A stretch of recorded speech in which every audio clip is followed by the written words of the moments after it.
নমস্কার বন্ধুরা, মানসীর রান্নাঘরে আবারও আপনাদের সবাইকে স্বাগত। আপনারা কেমন আছেন? আমিও ভালো আছি। আজকে যে রেসিপিটা বানাবো সেটা শরীরের পক্ষে খুবই ভালো। হ্যাঁ, সেটা হচ্ছে পাট শাক। যে রেসিপিটা আমি বানাবো সেটা হচ্ছে পাট শাক। যেহেতু পাট শাকের সিজন চলেই এসছে, তো ওটা পাট শাক ভাজা, পাট শাক ঝোল, পাট শাকের রেসিপি এখন সব বাড়িতেই প্রায় প্রায় হবে। তো আজকে আমি এই রেসিপিটা বানাবো। সব শাকই শরীরের পক্ষে ভালো, স্বাস্থ্যের পক্ষে ভালো, তার জন্য আমি আজকে পাট শাকটাই বানাবো। তো পাট শাক চলুন দেখে নিই পাট শাক রেসিপিটা কেমন করে আমি বানাচ্ছি। পাট শাকগুলো আমি ভালো করে 2-3 বার ধুয়ে নিয়ে জল ঝরিয়ে নিয়েছি এবং একদম কুচি কুচি করে কেটে নিয়েছি। এরপর পাট শাকগুলো আমি প্রথমে সিদ্ধ করব একটু 5 মিনিটের মতন। তো কড়াই চাপিয়েছি, পাট শাক দিয়ে দিয়েছি। এর মধ্যে আমি 4 থেকে 5 কাপ জল দেব ওটাকে সিদ্ধ হওয়ার জন্য। পাট শাক বেশিক্ষণ সিদ্ধ হতে টাইম লাগবে না, যেহেতু খুবই নরম পাতা। তো ওটা সিদ্ধ করার জন্য আমি 5 মিনিট তক ওয়েট করব, তারপর ওটাকে আমি নামিয়ে নেব। আর ওটা সেদ্ধ হয়ে আমি নুন দিইনি, এর মধ্যে কিচ্ছু অ্যাড করিনি, শুধু পাট শাক আর জল দিয়ে এটাকে আমি সেদ্ধ হতে দিয়েছি।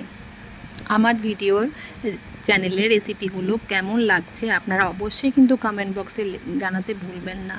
আর ফেসবুক থেকে দেখে থাকলে লাইক, কমেন্টস আর ফলো করে দেবেন।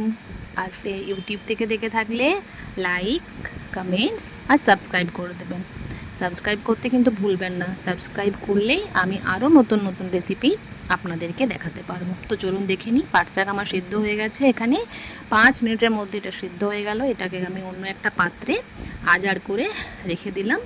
এরপর আমি কড়াইটা ভালোভাবে ধুয়ে নিয়ে আবার ওটাকে গ্যাসে চাপাবো। যেহেতু পাট শাকে একটু ফড়ং দিয়ে সাঁতলাতে হবে, মানে ছুঁকতে হবে, তো আমি এটাকে এক সাইডে রেখে দিলাম। দেখুন কি সুন্দর জল জল হয়েছে। এই জলটা এখন ভালো লাগছে না, কিন্তু পরে খুব ভালো লাগবে। এই যে আমি কড়াই চাপিয়েছি, কড়াইয়ের মধ্যে তেল দিলাম, গোটা জিরা দিয়েছি, শুকনো লঙ্কা একটা কেটে দিয়েছি, আর কিছু 5-7 কোয়া রসুন দিয়েছি। রসুনটা পাট শাকের সঙ্গে খুবই ভালো লাগে। রসুনের সেন্ট, ডাল রসুন তো এতই ভালো লাগে, সেন্টটা কি সব জিনিসের সাথে ভালো লাগে। রসুনটা একটু লাল লাল করে ভাজা ভাজা হয়ে যাবে, সেন্টটা খুবই সুন্দর উঠছে, রসুনের সেন্ট তো খুব ভালো লাগে। আর পাট শাক তো রসুন ছাড়া ভালোই লাগবে না সেরকমভাবে, এর সাথে আপনি পেঁয়াজ কুচিও অ্যাড করতে পারেন। তো আমি এখানে শুধু রসুন কুচি দিয়ে করেছি।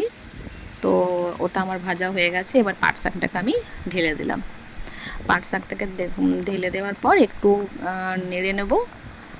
সব পাট শাকটাকে দিয়ে দিলাম এখানে, আমার যে পাত্রটাতে পাট শাকটা রেখেছিলাম ভালোভাবে একটু নেড়ে নিলাম।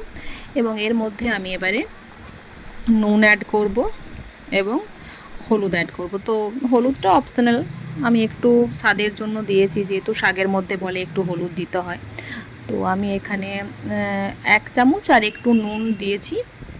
আপনারা যেরকম শাক নেবেন সেরকম অনুসারে নুন দিতে পারেন, এবং একটু হলুদ দিয়ে দিয়েছি, একটু টেস্টটা ভালো হবে, আর শাকে যেহেতু হলুদ দিতে হয়। তো এবার আমি ওটাকে ভালোভাবে নেড়ে নিলাম, এবং এখানে আর কিচ্ছু করার নেই, এই রেসিপিটা খুব সহজেই হয়ে যাবে।